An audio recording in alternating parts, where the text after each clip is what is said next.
जय माता दी भक्तों, आज इस चैनल पर आपका फिर से हृदय से स्वागत है। आज हम इस वीडियो में आपके लिए ऐसी अद्भुत कहानी लेकर आए हैं जिसको सुनने से माता रानी बहुत प्रसन्न होती हैं और जो कोई इसे प्रतिदिन सुनेगा उसको खुशखबरी मिलेगी और माता के भक्त अब करोड़ों में खेलेंगे, क्योंकि ये वह कथा है जिसको पूरा सुनने से आपको माता रानी की कृपा प्राप्त होगी, उनका पूरा प्यार दुलार मिलेगा तथा लक्ष्मी माता बहुत प्रसन्न होंगी। क्योंकि इस कथा में नवरात्रि व्रत की पूरी कथा, इस व्रत को क्यों किया, किसने किया और भक्तों को क्यों करना चाहिए, सभी कुछ प्रश्नों का उत्तर इस एक ही कथा में समाहित है।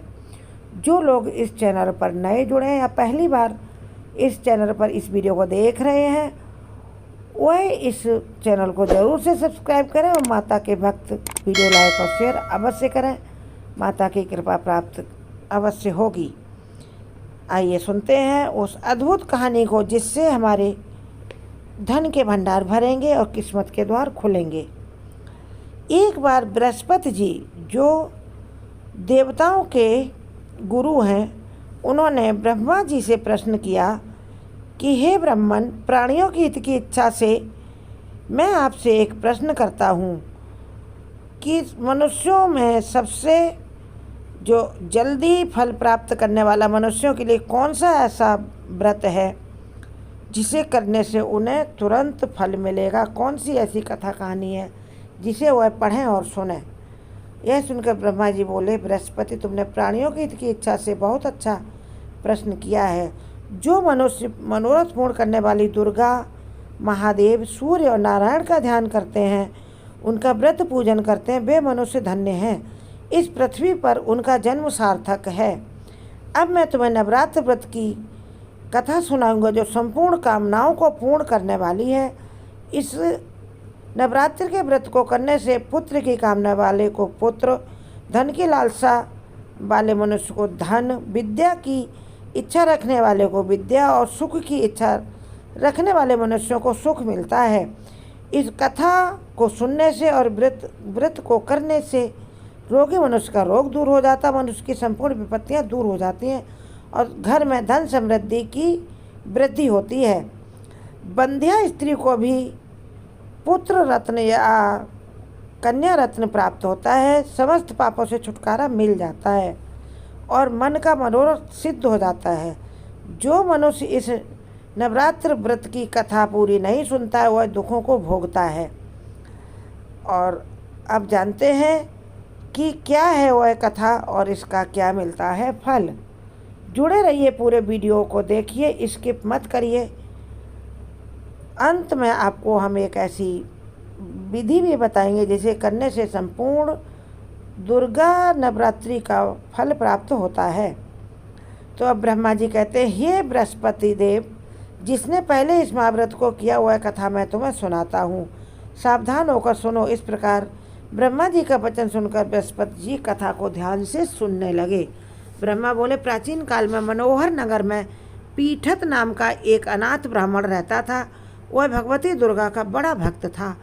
उसके संपूर्ण सद्गुणों से युक्त सुमति नाम की एक अत्यंत सुंदरी कन्या थी। वह कन्या अपने पिता के साथ बाल्यकाल से ही, पिता शुक्ल पक्ष में जब पूजा करता था माता दुर्गा की, शारदीय नवरात्रि में या चैत्र की नवरात्रि में, माघ अथवा आषाढ़ के महीने में वह कन्या अपने पिता के साथ उपस्थित रहती और सभी नियम धर्म वहाँ सीखती और पिता का पूजा करने में साथ देती।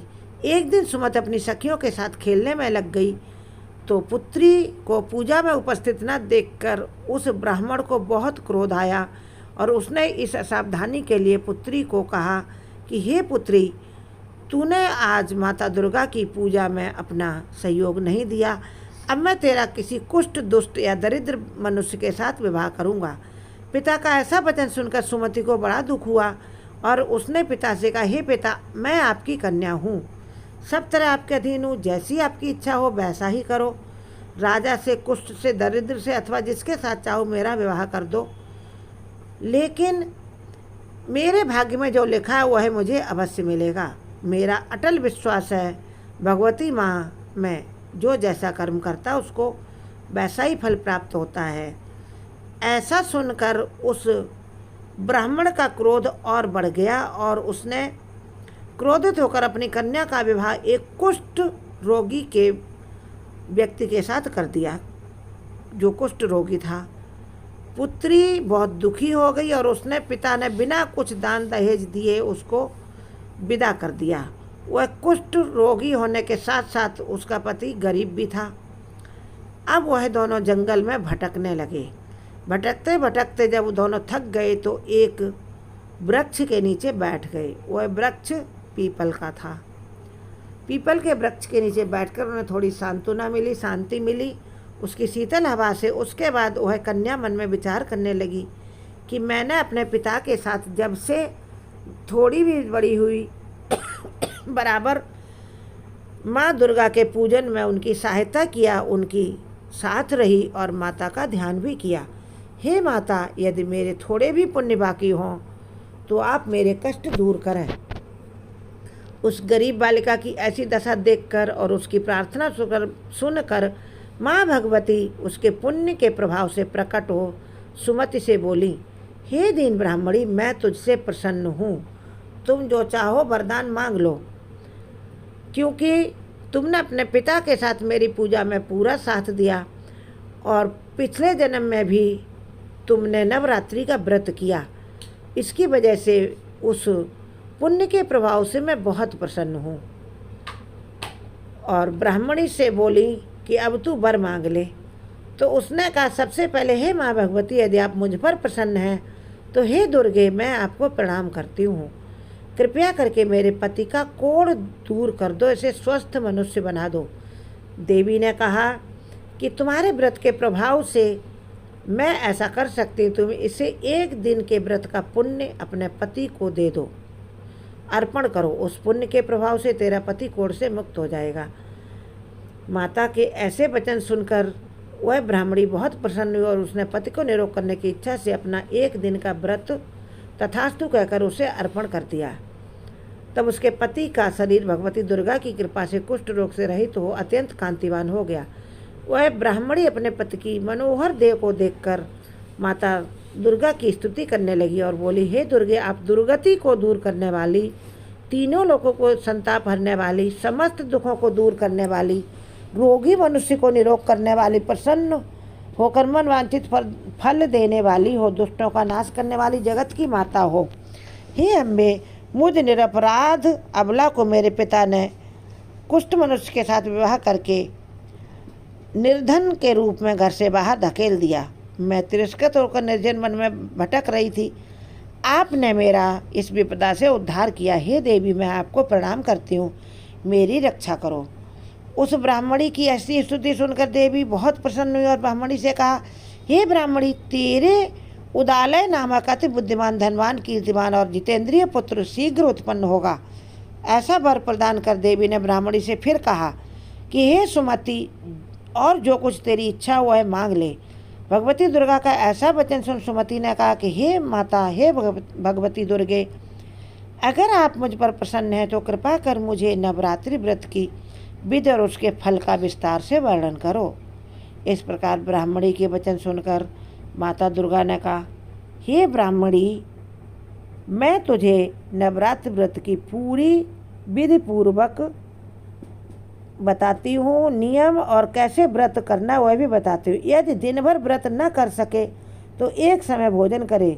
विद्वान ब्राह्मणों से पूछकर घट की उचित समय पर स्थापना करे और वहाँ जवारा बोए, उसको प्रतिदिन जल से सिंचित करे। महाकाली, महालक्ष्मी और महासरस्वती देवी की मूर्तियाँ स्थापित कर उनकी नित्य विधि सहित पूजा करें और पुष्पों से विधि पूर्वक अर्घ्य दें। बिजौरा के फल से अर्घ्य देने से रूप की प्राप्ति होती है। जायफल से अर्घ्य देने से कीर्ति, दाख से अर्घ्य देने से कार्य की सिद्धि होती है। आंवले से अर्घ्य देने से सुख की प्राप्ति होती है और केले से अर्घ्य देने से आभूषणों की प्राप्ति होती है। इस प्रकार पुष्पों व फलों से अर्घ्य देकर व्रत समाप्त होने पर 90 दिन यथा विधि हवन करें। खांड, घी, गेहूँ, शहद, जौ, तिल, बेल, नारियल, दाख और कदम्ब आदि से हवन करें। गेहूँ से हवन करने से लक्ष्मी की प्राप्ति होती है। खीर एवं चंपा के फूलों से धन की प्राप्ति होती है। बेल के पत्तों से तेज व सुख की प्राप्ति होती है, आंवले से कीर्ति की प्राप्ति होती है और केले से हवन करने से पुत्र की प्राप्ति होती है, कमल से राज सम्मान की प्राप्ति होती है और दाखों से अपार संपदा की प्राप्ति होती है। खांड, घी, नारियल, शहद, जौ और तिल तथा फलों से इन सबको मिश्रित कर कर होम करने से मनुष्य को मनोवांछित वस्तुओं की प्राप्ति होती है। व्रत करने वाला मनुष्य इस विधि विधान से होम करके आचार्य को अत्यंत नम्रता के साथ प्रणाम करे और यज्ञ की सिद्धि के लिए उसे दक्षिणा दे। इस प्रकार बताई हुई विधि के अनुसार जो व्यक्ति व्रत करता है, इन 9 दिनों में जो कुछ दान आदि दिया जाता है उसका करोड़ों गुना फल मिलता है। इस नवरात्रि व्रत को करने से अश्वमेध यज्ञ का फल मिलता है। हे ब्राह्मणी, इस संपूर्ण कामनाओं को पूर्ण करने वाले उत्तम व्रत को तीर्थ, मंदिर अथवा घर में विधि के अनुसार करें। ब्रह्मा जी बोले, हे बृहस्पति देव, इस प्रकार ब्राह्मणी को व्रत की पूरी विधि विधान तथा हवन की विधि बताकर और किससे हवन करना चाहिए और इन सब का पूरा फल बताकर देवी दुर्गा वहाँ से अंतर्ध्यान हो गईं। उसके बाद उस ब्राह्मणी ने माता के बताए अनुसार माता का पूजन और हवन किया और वह जल्दी ही सुख संपत्ति, पुत्र पौत्र से तथा धन धान्य से युक्त होकर सुखी हो गई।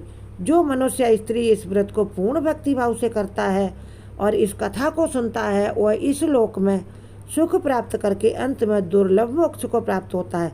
हे बृहस्पति देव, यह दुर्लभ व्रत का महात्म्य है जो मैंने तुम्हें बतलाया है। यह सुनकर बृहस्पति जी ने खुशी से ब्रह्मा जी से बोले कि हे ब्राह्मण, आपने मुझ पर अति कृपा की है जो मुझे इस नवरात्रि व्रत का महात्म्य सुनाया। ब्रह्मा जी बोले, हे बृहस्पति, ये देवी भगवती शक्ति संपूर्ण लोकों का पालन करने वाली हैं। इस महादेवी के प्रभाव को कौन जान सकता है।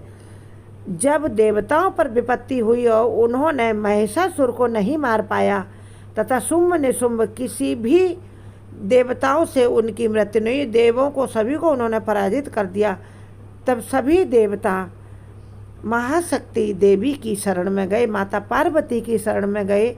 माता पार्वती ने फिर अपूर्व रूप धारण करके अपने 9 रूपों में खुद को विभक्त किया।